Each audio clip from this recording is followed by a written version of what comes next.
La guerre d'agression illégale et la guerre de choix illégale qu'Israël a lancée le vendredi 13 juin contre l'Iran ne se déroulent pas comme il l'aurait souhaité, et la situation s'aggrave à mesure que nous parlons. Voici une photo prise la nuit dernière du ciel au-dessus de Tel Aviv. La défense aérienne israélienne tente manifestement d'abattre les salves de missiles iraniens. Mais cela ne fonctionne pas, malgré un blackout médiatique exigé par Israël, qui a demandé à la population de cesser de partager des photos et des vidéos des frappes. Certaines personnes continuent néanmoins de le faire. Et mon collègue en Norvège, Glenn Diesen, a justement souligné dans une publication aujourd'hui qu'Israël est en train de perdre la guerre qu'il a déclenchée, mais ne veut pas renoncer à l'opportunité historique de détruire l'Iran. Ainsi, l'entrée des États-Unis dans la guerre est garantie. Quelle est la stratégie de sortie?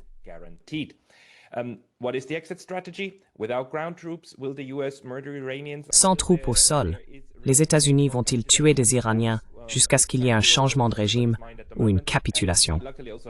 C'est exactement la question que tout le monde se pose en ce moment.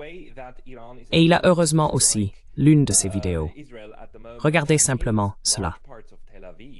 La façon dont l'Iran est capable de frapper Israël en ce moment et de toucher de grandes parties de Tel Aviv doit être extrêmement effrayante et angoissante pour la majorité des Israéliens, car cela n'est pas censé arriver. Et ce que nous savons de la manière dont ils ont commencé vendredi et de la façon dont le président américain a réagi, qualifiant l'attaque d'Israël contre l'Iran de choses bien exécutées, de belles choses, il est assez clair qu'on lui avait promis que cela se terminerait rapidement, et probablement que cela forcerait les Iraniens à faire des concessions qu'ils n'avaient pas réussi à obtenir en 5 cycles de négociations avec eux.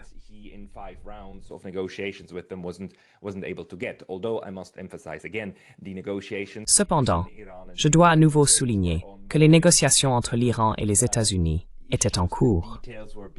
Les questions techniques et les détails faisaient l'objet de discussions, et les Iraniens avaient déjà fait d'importantes concessions, notamment en acceptant une limite à l'enrichissement qu'ils pouvaient effectuer et en acceptant un accord sans limitation de durée, contrairement au JCPOA, qui était limité à 10 ans, mais un accord indéfini sur leur programme nucléaire et sur la manière de garantir qu'ils n'obtiendraient pas d'armes nucléaires.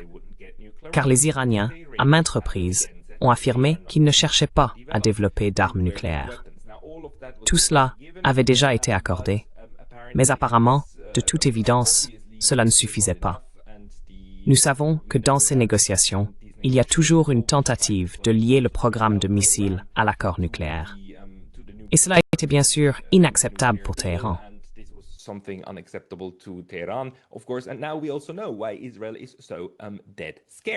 Et maintenant, nous comprenons aussi pourquoi Israël a si peur, car en ce moment même, ils sont frappés par ces mêmes missiles.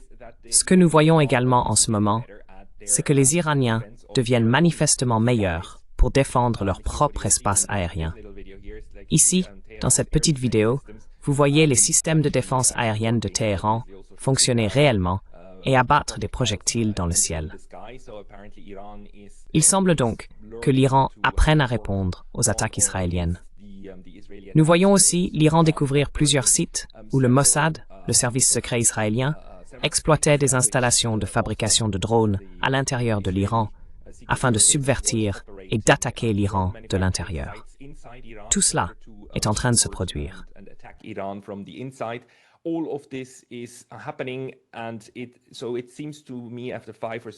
Il me semble donc qu'après 5 ou 6 jours, nous ne voyons toujours aucun signe de manifestation de grande ampleur à Téhéran ou dans d'autres villes contre le régime. Ainsi, le discours sur un changement de régime, du type « Oh, le peuple va se soulever et ils vont maintenant se débarrasser des ayatollahs lors d'une grande révolution », cela ne se produit tout simplement pas. Maintenant, Donald Trump commence apparemment à être vraiment en colère. Il a montré un comportement assez erratique au cours des dernières 24 à 48 heures, s'énervant fortement contre des journalistes à bord d'Air Force One, simplement parce qu'ils osaient lui demander ce qu'il pensait. Du fait que Tulsi Gabbard avait déclaré, en mars seulement, qu'il n'y avait aucune indication que l'Iran développait une bombe. Et vous savez, Tulsi Gabbard étant bien sûr la chef des agences de renseignement aux États-Unis, n'est-ce pas? Et puis Donald Trump à cela.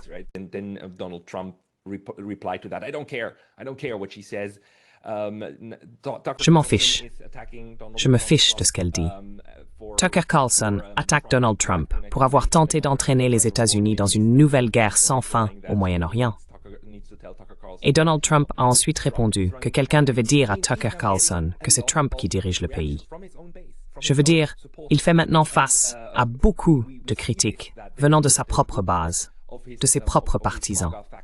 Et on voit qu'une partie significative de sa faction MAGA est désabusée par lui.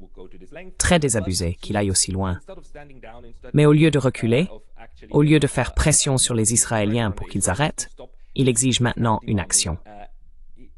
Dans un tweet, il a exigé la reddition inconditionnelle de Téhéran en échange de la promesse de ne pas raser le pays. Car hier, il a formulé ses exigences, selon lesquelles Téhéran devait être évacué. Une ville de 10 millions d'habitants.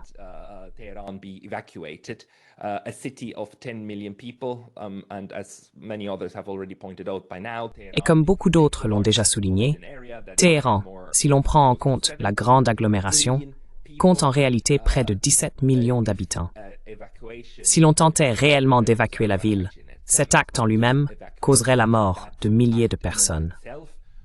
Pensez simplement aux personnes âgées, aux personnes fragiles, aux handicapés, aux patients hospitalisés, aux femmes enceintes en train d'accoucher.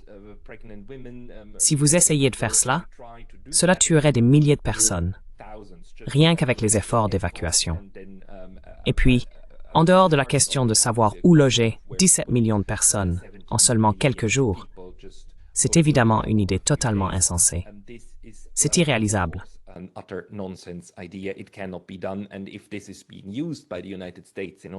Et si cela est utilisé par les États-Unis pour justifier le nombre de morts lors d'une campagne de bombardement intensif, comme nous l'avons vu lorsque les États-Unis ont bombardé massivement d'autres pays, tels que le Cambodge, le Laos, le Vietnam et l'Irak il y a 20 ans, comme les États-Unis le font souvent. Regardez la Seconde Guerre mondiale, la destruction de Dresde, les bombardements et incendies de Tokyo, qui en une seule nuit ont tué 100 000 personnes. Le bombardement d'Hiroshima et de Nagasaki, deux centres de population frappés par des armes nucléaires. Les États-Unis ont une histoire de tentatives de frapper, de la manière la plus illégale qui soit, des centres de population afin de briser l'esprit combatif de la partie adverse.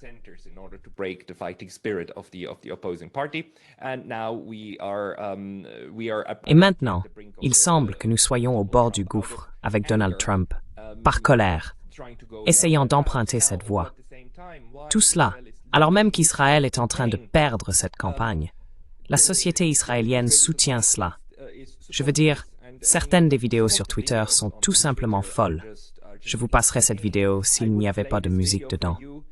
Sur YouTube, je ne peux pas diffuser de musique sans craindre des avertissements pour droit d'auteur et ce genre de choses. Mais laissez-moi simplement vous montrer. Il s'agit d'une famille de 3 personnes, une mère, un père et probablement leur enfant, qui chantent avec une guitare. « Bonjour, nous avons bombardé l'Iran. Nous avons bombardé l'Iran. Nous avons bombardé Téhéran. Nous avons bloqué leurs plans. » Parce que quand tu t'en prends aux Juifs, tu perdras toujours.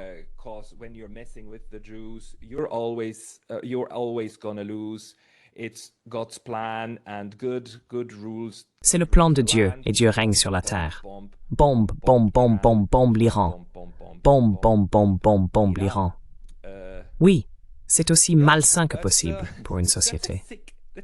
Donc évidemment, ce que cela nous montre, c'est qu'en Israël, le soutien à cette guerre est apparemment toujours présent. Je veux dire, au point que des gens pensent que faire de petites vidéos musicales amusantes sur les réseaux sociaux pour remonter le moral de tout le monde est une bonne chose.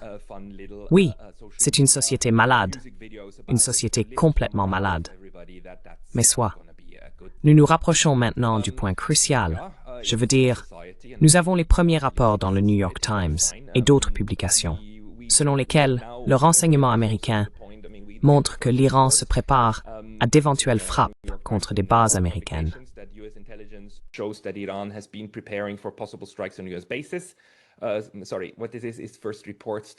Désolé, ce que c'est d'abord des rapports pour créer la façade, le niveau de menace possible, n'est-ce pas? Qu'il n'y a pas seulement une menace pour Israël, mais aussi une menace pour les États-Unis, n'est-ce pas? Les premiers rapports de renseignement, provenant de personnes informées sur la question ici, disent que l'Iran se prépare à attaquer les États-Unis, n'est-ce pas? Les États-Unis, qui placent innocemment tout leur équipement militaire nécessaire pour attaquer l'Iran, juste autour de l'Iran, n'est-ce pas? Les innocents États-Unis, avec leurs innocents porte-avions et leurs innocentes capacités militaires qui sont maintenant stationnés à côté de l'Iran, vont être attaqués sans provocation.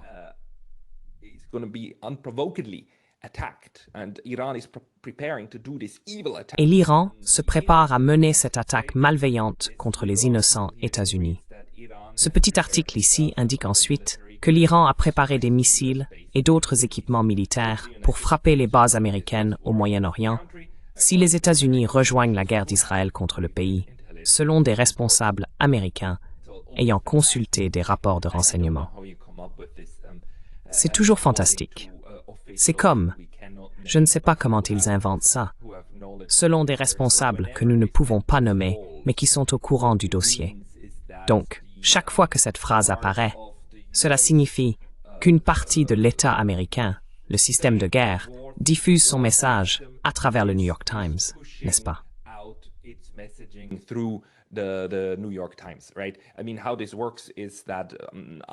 Je veux dire, comment cela fonctionne?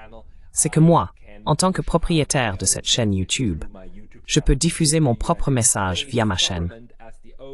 Le gouvernement des États-Unis, en tant que propriétaire du New York Times et de tout l'appareil journalistique américain, de tous les grands journaux, en particulier le Washington Post, peut diffuser n'importe quel message qu'il souhaite à tout moment. Il doit simplement passer par des mécanismes légèrement différents. Mais c'est pour cela que le New York Times et les autres sont fondamentalement nos outils de propagande d'État, non? Surtout en ce qui concerne la politique étrangère. Donc, au fait, l'Iran. Même si je ne comprends pas pourquoi il faudrait présenter cela comme une grande surprise ou l'inventer, que l'Iran se prépare à riposter contre des intérêts américains, puisque l'Iran a dit qu'il le ferait.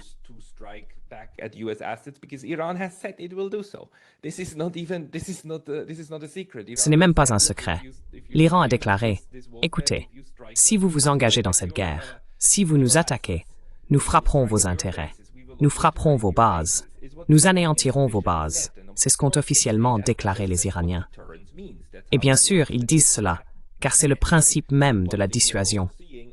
C'est ainsi que cela fonctionne. La logique du donnant-donnant, n'est-ce pas? Et ce que l'on constate également, au 5e jour de cette nouvelle guerre naissante au Moyen-Orient, c'est que l'Iran n'a frappé aucune installation américaine.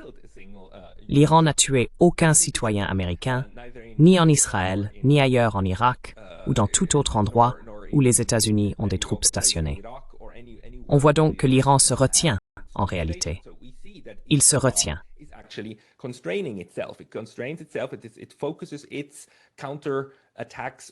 Elle concentre ses contre-attaques sur des cibles israéliennes afin de diminuer la capacité d'Israël à attaquer davantage l'Iran et, deuxièmement, pour riposter et punir Israël lors des moments où il attaque l'Iran, surtout pour essayer de dissuader Israël de commettre d'autres crimes de guerre. Comme l'autre jour, Israël a attaqué la station de télévision à Téhéran, tuant 3 personnes, 3 journalistes, et visant l'ensemble des journalistes iraniens.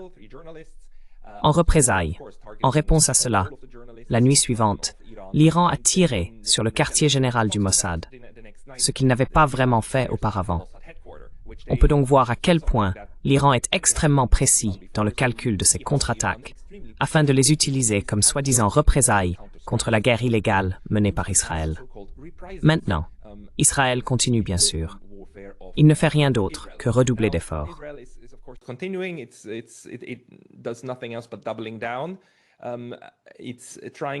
Il s'agit de semer davantage de chaos et aussi de répandre la panique parmi la population de Téhéran. C'est pourquoi ces ordres d'évacuation sont émis en farci, car Israël a l'habitude de dire aux populations d'autres pays ce qu'elles doivent faire. Ils émettent ces ordres d'évacuation pour les Palestiniens à Gaza et en Cisjordanie. Ils le font aussi au Liban, et ainsi de suite. Cela permet à Israël de prétendre qu'ils préviennent toujours la population. D'un autre côté, bien sûr, c'est de la terreur pure. C'est une véritable terreur psychologique exercée sur la population, sur les gens qui vivent dans cette zone. Voici un autre rapport indiquant que l'armée israélienne a émis un avertissement d'évacuation pour les habitants du district 18 de Téhéran, l'un des quartiers les plus pauvres de la capitale iranienne, situé au sud de l'aéroport international de Mehrabad, utilisé par les compagnies aériennes nationales et l'armée de l'air iranienne.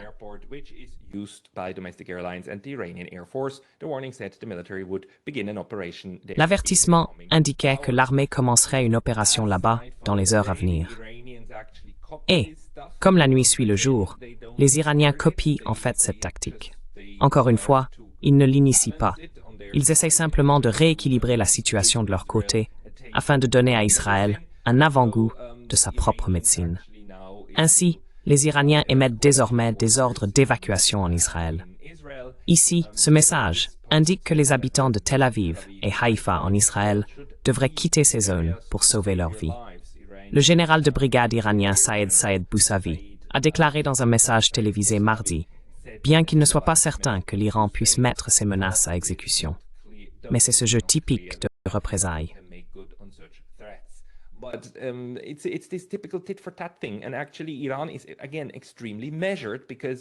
Et en réalité, l'Iran fait preuve, encore une fois, d'une extrême retenue, car ce qu'il cherche avec ce type d'action, c'est à dissuader Israël de faire la même chose, ce qui reste incertain quant à la réussite de cette stratégie. Aux États-Unis, on assiste à une lutte entre différentes factions. D'un côté, il y a les va-t-en-guerre, ceux qui réclament la guerre, cette racaille qui essaye de pousser Trump à s'engager totalement.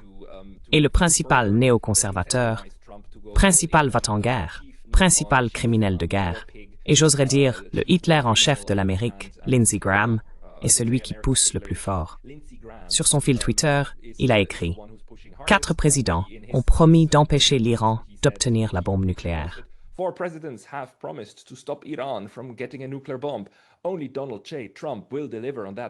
Seul Donald J. Trump tiendra cette promesse.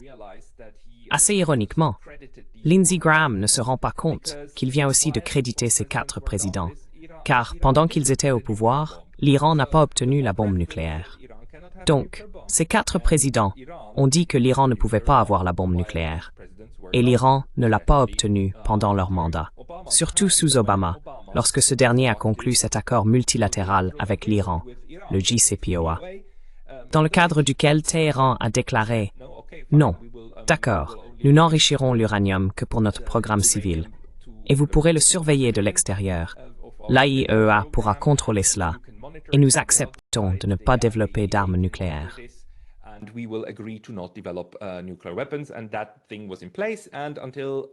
Et cet accord était en place. Et jusqu'à ce que Donald Trump le déchire à la fin de 2018, il fonctionnait, et il fonctionnait bien. Tous les autres États signataires, y compris les Européens et les Russes, ont tous dit « Non, ne faites pas ça, ne le déchirez pas, c'est un bon accord, il fonctionne, Téhéran le respecte. » L'AIEA a dit « Oui, l'Iran le respecte. Nous n'avons aucune indication que l'Iran, même une seule infraction à cela fonctionne. » Et puis, il l'a déchiré.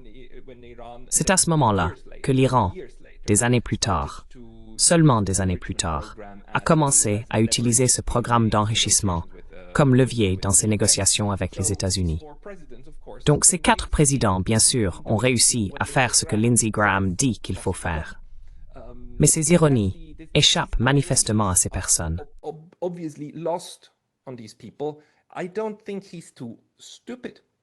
Je ne pense pas qu'il soit trop stupide pour comprendre ce qu'il dit.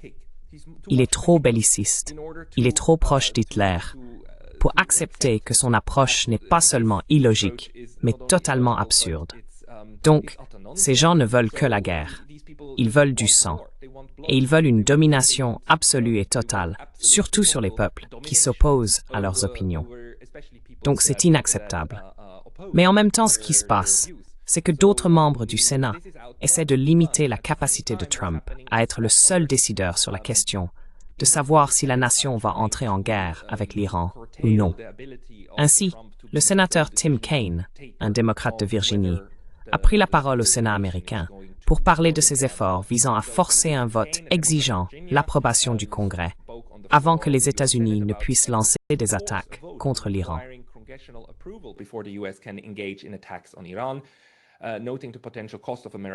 Soulignant le coût potentiel de l'implication américaine dans le conflit, Kaine a déclaré qu'engager une guerre avec l'Iran, une troisième guerre au Moyen-Orient depuis 2001, serait une erreur catastrophique pour ce pays. Donc tout n'est pas perdu aux États-Unis. Le processus politique fonctionne en réalité, mais il fonctionne des deux côtés. Et comme je l'ai dit dans ma vidéo d'hier, le pouvoir de faire la guerre, le pouvoir souverain du pays de faire la guerre, est en fait inscrit dans la Constitution américaine. Il appartient au Congrès. Il n'appartient pas au président des États-Unis. C'est pourquoi il existe un tel danger que nous assistions à une attaque sous faux drapeau contre un navire ou un porte-avions américain ou autre, ce que Ray McGovern prévoit d'ailleurs en ce moment, qu'il y aura une attaque contre un porte-avions américain, que le porte-avions coulera, que des gens mourront et que l'Iran en sera tenu pour responsable.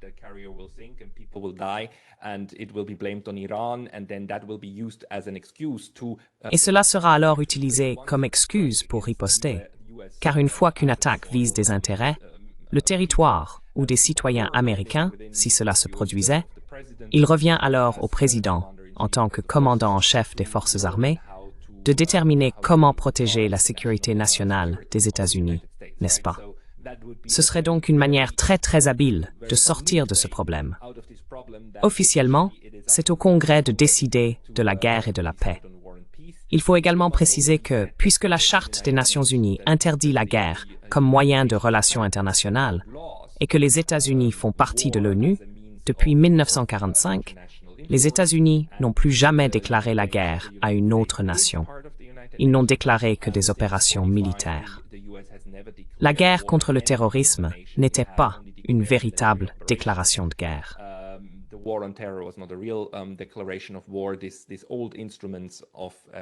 Ces anciens instruments d'échange de déclaration de guerre ont cessé d'être une habitude des États après 1945.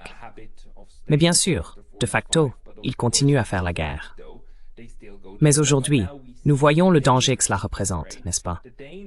Le danger de faire semblant que la guerre n'a pas lieu, tout en menant des opérations militaires ou simplement des interventions, les soi-disant interventions humanitaires. Le danger, c'est que l'on sape les mécanismes qui avaient été créés avant 1945 pour limiter ce pouvoir. Et les États-Unis sont un excellent exemple de la façon dont la Constitution limite effectivement le pouvoir de l'État, ou veille à ce qu'il existe un système de freins et contrepoids, et de la façon dont la décision de faire la guerre ne devrait pas être celle d'un seul homme ou d'une seule femme d'ailleurs. Elle devrait être, au minimum, celle des représentants élus qui font les lois du pays.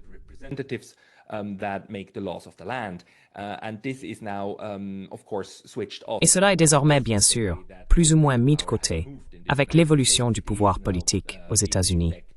C'est désormais, en pratique, la décision du président des États-Unis. Et nous le comprenons tous. Mais heureusement, certaines personnes, comme le sénateur Tim Kaine, font de leur mieux pour utiliser leurs fonctions afin de récupérer un peu de ce pouvoir de décision. Mais encore une fois, s'il y a la moindre attaque contre des intérêts américains au Moyen-Orient, tous ces efforts seront immédiatement réduits à néant. Je dois également souligner que les Européens commencent maintenant à trouver leur propre position.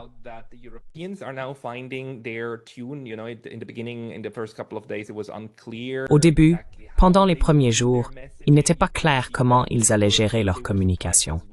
On pouvait voir qu'eux aussi étaient surpris par ces actions, car il n'y avait pas de message coordonné. Mais maintenant, ce message coordonné et la manière dont ils veulent aborder la situation sont plus ou moins établis. Bien sûr, pour Israël, la décision est prise ainsi. L'expression « le droit d'Israël à la légitime défense » englobe désormais aussi l'acte d'une guerre d'agression contre un État tiers, contre un autre État membre de l'ONU. L'attaque non provoquée contre l'Iran, non seulement non provoquée, mais aussi sans aucune justification, l'attaque injustifiée contre l'Iran, est désormais couverte par le droit à la légitime défense. Et ils le signalent tous.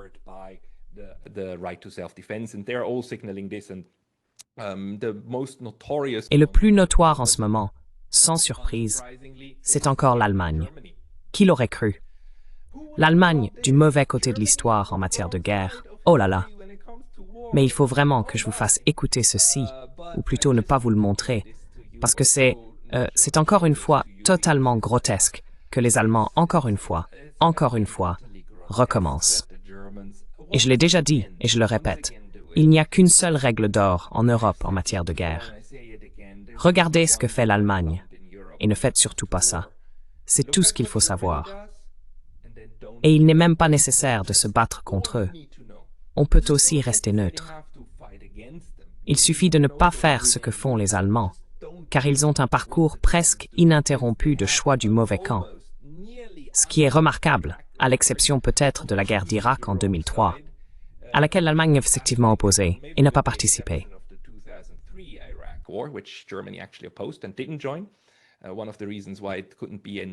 L'une des raisons pour lesquelles cela ne pouvait pas être une guerre totale de l'OTAN, pourquoi il fallait que ce soit une coalition de volontaires. Donc vous savez, il y a des exceptions louables. Mais maintenant encore, je veux dire, déjà dans le génocide de Gaza, ils ont choisi de soutenir le génocidaire. Et maintenant, encore une fois avec l'Iran, ils soutiennent celui-ci.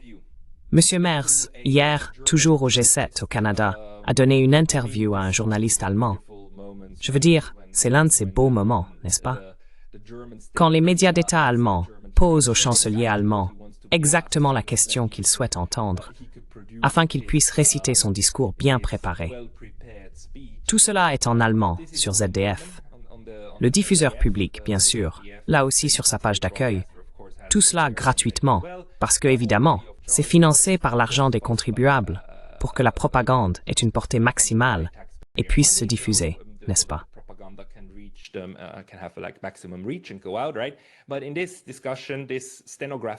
Mais dans cette discussion, ce sténographe du pouvoir, cet instrument du pouvoir, pose la question suivante à la chancelière d'Allemagne.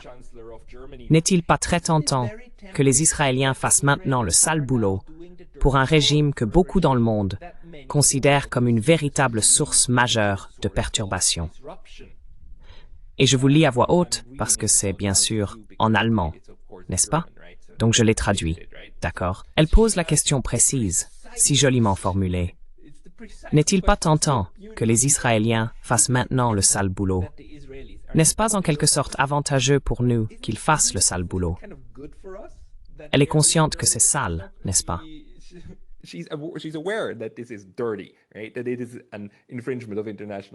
Que cela constitue une violation du droit international, que c'est sale. Mais n'est-ce pas tentant ce qu'ils font? Et puis sa réponse avec son visage vraiment sévère, à la manière très mertzienne. Regardez ce visage fermé, très sérieux, car c'est un homme sérieux, un homme intègre, un homme qui réfléchit à tout, qui pèse les options et comprend la gravité de la situation. Et alors, d'une voix très honnête et profondément réfléchie, il répond « Madame Timmermans, je vous remercie d'avoir utilisé l'expression « sale boulot ». C'est le sale boulot qu'Israël fait pour nous tous.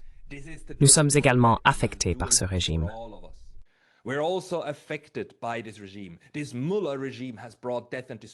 Ce régime des Mollahs a apporté la mort et la destruction dans le monde par des attaques, des meurtres et des massacres, avec le Hezbollah, avec le Hamas, le 7 octobre 2023 en Israël. Cela n'aurait jamais été possible sans le régime de Téhéran. L'approvisionnement en drones à la Russie depuis Téhéran, oui, c'est un sale boulot qu'Israël a géré là-bas. Je ne peux que dire que j'ai le plus grand respect pour le fait que la direction israélienne ait eu le courage de faire cela. Sinon, nous aurions peut-être connu des mois, voire des années de terreur de la part de ce régime, et avec des armes nucléaires entre leurs mains en plus. Félicitations, Monsieur Merz. Congratulations, Mr. Merz. I mean, Je veux dire, vous savez, étant donné le fait qu'Adolf Hitler est littéralement un prédécesseur de votre fonction, c'est vraiment dans la meilleure tradition allemande, vraiment la meilleure tradition pour justifier la guerre. Rappelons-nous qu'en 1939, Hitler a prononcé ce discours très important, affirmant que la Pologne avait attaqué l'Allemagne et que l'Allemagne défendait désormais le peuple allemand en ripostant dès 5 heures du matin. Même position, même récit bidon, même mensonge. C'est fantastique. Franchement, Hitler ne pourrait pas être plus fier d'avoir un successeur comme M. Merz. Félicitations, M. Merz. Avec ce discours et cette façon de vous exprimer, vous l'avez rendu fier. Vous l'avez rendu fier.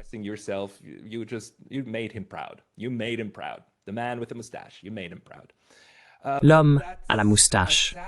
Vous l'avez rendu fier. C'est aussi triste que possible. C'est aussi triste que possible, mesdames et messieurs. J'aimerais avoir de meilleures nouvelles. Je veux dire, peut-être que la meilleure nouvelle, c'est qu'au moins la situation n'est pas désespérée pour l'Iran. Au moins, nous n'avons pas encore la grande intervention des États-Unis. Au moins, pour le moment, la porte reste encore légèrement entrouverte à une désescalade. Si un petit miracle se produit du côté des États-Unis, ou, vous savez, si Donald Trump change d'avis et fait marche arrière, ordonnant simplement à tout le monde de se retirer et de rapatrier les moyens militaires qui ont été mobilisés, et en leur disant publiquement de revenir.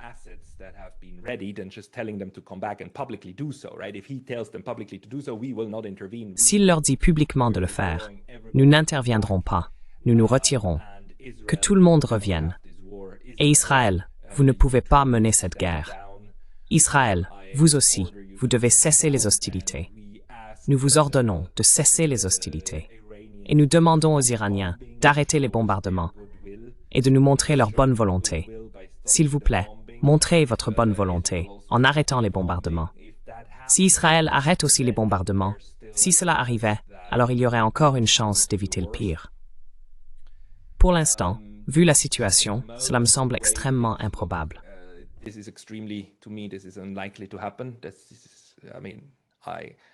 Je veux dire, l'espoir meurt en dernier, comme on dit. L'Iran n'est pas sans défense, on peut le constater. Mais ça va être, ce sera, un tout autre jeu. Un tout autre jeu. Et en fait, Israël le sait, c'est pour ça qu'ils font ces vidéos, non? Bombarder, bombarder, bombarder l'Iran. Ce n'est pas seulement pour les Israéliens, c'est pour les Américains. Parce que la seule chose qui peut vraiment sauver cette situation, cette dérive, cette opération militaire, c'est désormais une intervention directe des États-Unis. Et cela a été, bien sûr, le plan depuis le début. Et cela pourrait faire partie du plan. Et toute cette mascarade maintenant, ce prélude à une intervention américaine, pourrait bien faire partie d'un plan d'action déjà décidé. Mais encore une fois, nous n'en savons rien. Il semble qu'aux États-Unis aussi, le processus politique soit tel qu'il tire et pousse dans différentes directions.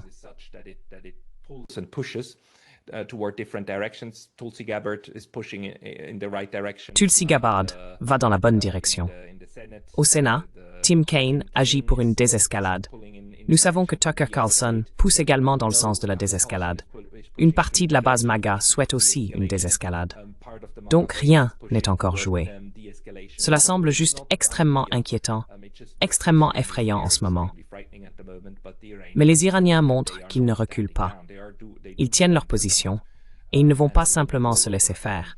C'est une réalité à laquelle il faut maintenant faire face dans ce chaos dans lequel Trump a plongé les États-Unis. Et cela explique probablement en partie sa colère et sa frustration. Je dois ajouter une chose de plus. Son vice-président a également déclaré qu'il soutenait le président, mais avec des mots très soigneusement choisis.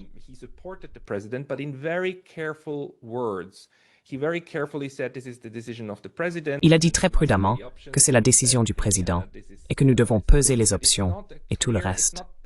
Ce n'est pas facile, mais ce n'est pas clair. Ce n'est ni Pete Hegseth, ni Lindsey Graham, du genre « il faut faire la guerre à l'Iran au plus vite ». Donc même dans son cercle le plus proche, Donald Trump a actuellement des allégeances partagées.